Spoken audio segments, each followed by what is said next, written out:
2011-13 අවුරුදු දෙකට එයාට එක්ස්ප්ලেইন කරන්න බැරි වෙල්ත් එක කෝටි 15යි.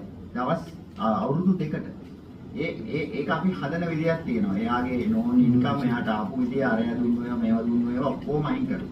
ඊට පස්සේ ඔය ඉන්වෙස්ටිගේෂන් එකට කල් යන්නේ ඕකේ ඇතුලේ ඇවිල්ලා කියනවා අපිට ගොඩාක් ඒවා. අරය දුන්නා මෙයා දුන්නා මගේ මෙයා දුන්නාම අපිට මැනික් වලින් හම්බුණා. ඕම කිව්වහම හරි.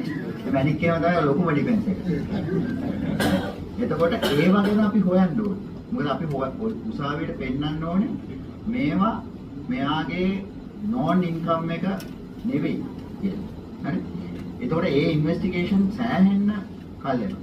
හැබැයි අපේ අලුත් පනත තියෙනවා දැන් ඊටත් එහාට ගිහිල්ලා අල්ලස් විතරක් නෙමෙයි 109 වගතිය තියෙනවා ඕනෑම වරදක් මේ පනතේට දෙන ඕනෑම වරදකින් ගත් දේපල බවට පූර්ණිකුනි. ඒක නිසා යම් කෙනෙක් ඉන්නවා මේක හරි සරලයි. යම් කෙනෙක් ඉන්නවා අඩිය ලක්ෂයයි. හැබැයි ඔහු කෝටි 10ක 15ක ගයක් ගත්තා නම් කියන්න බැඳෙනවා ඔබ කොහොමද මේක ගත්තේ කියලා. හරි. එතකොට දැන් Proceeds of Crime Act එක ඇතුලේ මේක තවත් ලේසි වෙලා තියෙනවා. මොකද අපි money laundering act එක ගත්තත් අපි predicate offense එකක් පෙන්නනවා. හරි. එතකොට predicate Proceeds of Crime එකේදී අපි proceed එකත් එක්ක තමයි යන්නේ. ඒක මේක හරියම පහසු වෙලා තියෙනවා. නමුත් වැඩේ තියෙන්නේ මේ ඉන්වෙස්ටිගේෂන්ස් වලට යන කාලයත් එක්ක සමහර වෙලාවට ගොඩක් ඉන්වෙස්ටිගේට් දැන් ඔබට පේනවා අල්ලස් කොමිසම 2013 ආරම්භ කරපු එකක් ගැන තමයි 2025 නඩු දාන්නේ.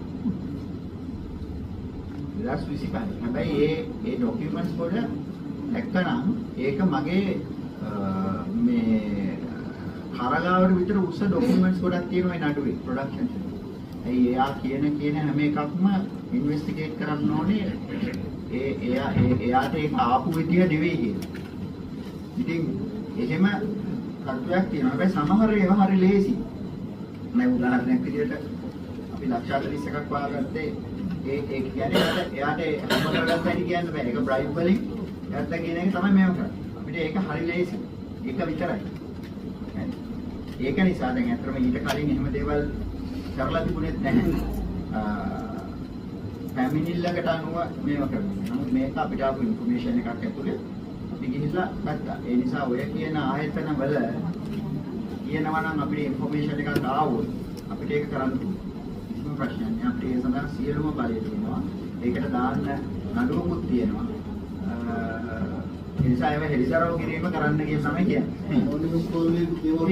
yes. කොහොම ගස් ප්‍රශ්න